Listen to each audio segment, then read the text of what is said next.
धर्माच्या नावाखाली आपण काही खपवण्याचा प्रयत्न करतो. नवरात्रीमध्ये 9 दिवस 9 रंगांच्या साड्या परिधान करा किंवा वस्त्र परिधान करा असं धर्मशास्त्रामध्ये कुठेही दिलेलं नाहीये. म्हणजे आपले 4 वेद, उपवेद, पुराण, रामायण, महाभारत, दुर्गा सप्तशती, दुर्गा देवीचे कुठले ग्रंथ, अगदी 60 स्मृती ग्रंथ या सगळ्याचा जरी अभ्यास केला तरी त्याच्यामध्ये असं कुठेच लिहिलेलं नाहीये की नवरात्रीला 9 दिवसांचे कपडे घाला.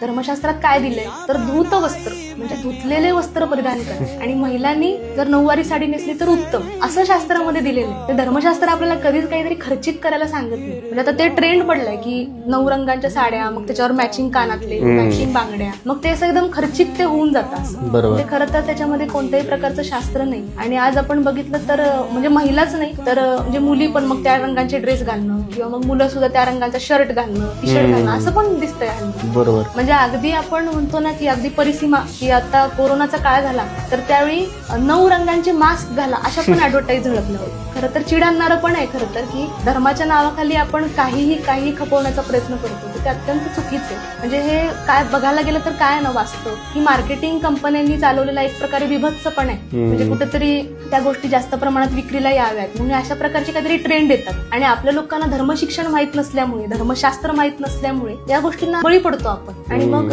ज्याला परवडत नाही तर ते पण करायला जातो आणि मग म्हणतो ना अनावश्यक खर्च पण त्याच्यामध्ये वाढतो.